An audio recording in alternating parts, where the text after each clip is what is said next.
ریاست علی آزاد صاحب، آپ کیا سمجھتے ہیں جوڈیشل کمیشن اجلاس میں سینئر ججز کا شرکت نہ کرنا، پھر اس کے بعد میں آج صحافیوں کے سوالوں کے جوابات بھی ترکی بترکی دینا جس میں شدید اختلافات بھی نظر آئے، تنازع ہے کیا؟ معاملہ کس طرف جاتا دیکھ رہے ہیں آپ؟ بسم اللہ الرحمن الرحیم۔ سب سے پہلے تو میں یہ عرض کروں گا کہ یہ جو کچھ دیکھیں، ہمارا تو موقف بہت کلیئر ہے۔ ہم نے 26ویں ترمیم کو سپریم کورٹ میں چیلنج بھی کر رکھا ہے، اونلی آن دس گراؤنڈ کہ دیکھیں اس سے عدلیہ کو انڈرمائن کر لیا گیا ہے، اس کے اختیارات جو ہیں وہ یوزرو کر لیے گئے by virtue of this amendment.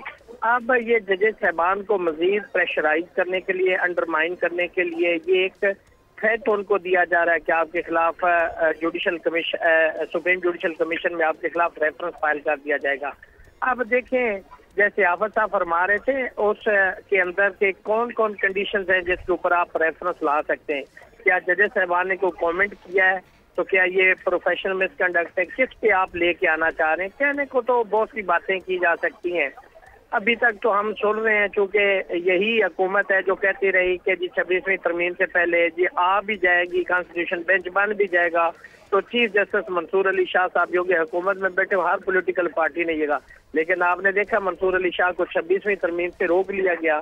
اسی طرح آپ دیکھیں ایک جج کو لاہور ہائی کورٹ سے ٹرانسفر کر کے محسن اختر کیانی صاحب کو چیف جسٹس بننے سے راستہ روک لیا گیا ہے۔ تو یہ جتنی بھی قانون سازی جس کو آپ جتنا مرضی ہے آپ پارلیمنٹ، ٹھیک ہے پارلیمنٹری لا بناتی، لیکن اگر آپ پارلیمنٹ کو استعمال کرتے ہوئے وہ لیجسلیشن کریں گے جو ایک جوڈیشل سٹرکچر کے خلاف ہے، جو ٹرائیکاٹمی آف پار کے خلاف ہے، اس کو کون مانے گا جو ود میلا فائڈی ہوگا؟ کیونکہ اس وقت عوام چاہتی کہ اس ملک کے اندر آزاد عدلیہ ہو، وکلاء بھی یہ چاہتی ہے، لیکن یہ جو کچھ ہو رہا ہے یہ بائی ہک اور کروک ہو رہا ہے۔ عوام، وکلاء، لیگل فرٹرنٹی اس کو کسی صورت کا قبول نہیں کرے گی۔